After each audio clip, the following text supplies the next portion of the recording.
So when people say to me, life is too busy, I can't simplify, no, it's you don't want to.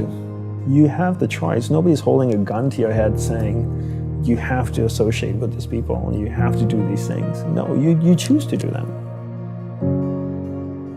If you practice something over and over and over again, you become really good at it. That's the law of practice. The law of practice is that we become good at whatever it is we practice. Whether it's positive or negative, it doesn't matter. And that's why people are so good at distraction, because it's what they practice. And then people say things like, technology are great distractors, right? Smartphones. Oh, I have this thing so distracting, my smartphone. The internet. Are they distractors? I'd like to say no first, and then yes, but mostly no. Technology in itself is not a bad thing. It's actually a beautiful thing, as long as we're in charge of it. But if every time your iPhone beeps or makes a sound and you turn to it and you go, yes, master, how can I serve you today? Then you live in that world of distraction. It's training you to be distracted. But if you actually use technology, then technology is not a bad thing. So how do we become good at concentrating? We start by understanding the mind. Right? All of us have a mind. It's the most powerful tool in the world. Built a smartphone, it's put machines that drive itself on Mars. So the first thing I learned when I went to the monastery was to learn how the mind works. Because once you know how the mind works, you can control it. And once you can control it, you can focus it. You can't focus or concentrate something you don't understand. So how does the mind work? From the monk's perspective, from the monk's experience of the mind, there's two things that you need to understand. One is there's awareness, and one is the mind.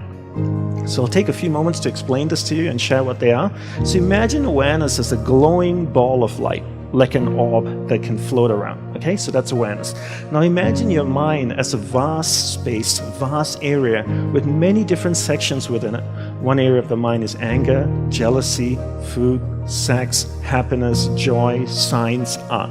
And this glowing ball of light called awareness can travel within the mind, and it can go to any area of the mind it wants to go to.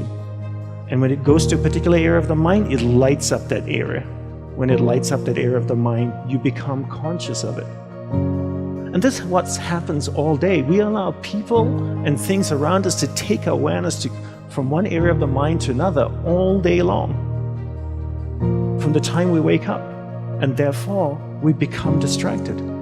To be concentrated is to be able to keep your awareness on one thing for an extended period of time. How do we practice this?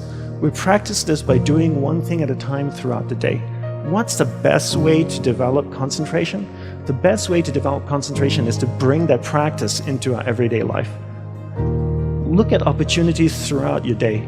In your average day, ask yourself, what's a great opportunity to practice concentration? How many of you have a spouse or partner that you live with? Quite a few of you. Every time you speak with your spouse or your partner, keep that ball of light, that awareness on that person. It drifts away, bring it back. It drifts away, bring it back. The more you practice this, the more you become better at concentration. Give her or him your undivided attention. So if you speak to your spouse for 2 hours a day, what a great opportunity to practice concentration. Every time you speak with your child, practice concentration. Parents come up to me all the time and say, Dandapani, how can I teach my children to concentrate? Very easy. You learn to concentrate first. And there's an old saying that goes, monkey sees, monkey do. And if you can't concentrate, you can't expect your child to concentrate. And if you don't teach your children how to concentrate, how can they possibly learn how to concentrate? They can't. The benefits of concentration are endless. When you're able to concentrate, you're able to focus all your energy into a single given point. Life is a manifestation of where your energy is flowing. And if you can't concentrate your energy, the things that you want to manifest in your life becomes very, very challenging. So learn to concentrate by doing one thing at a time. Bring this practice into everything that you do throughout the day. Make it a part of your life. Practice, practice, practice. keep bringing awareness back and keep it focused on one thing at a time.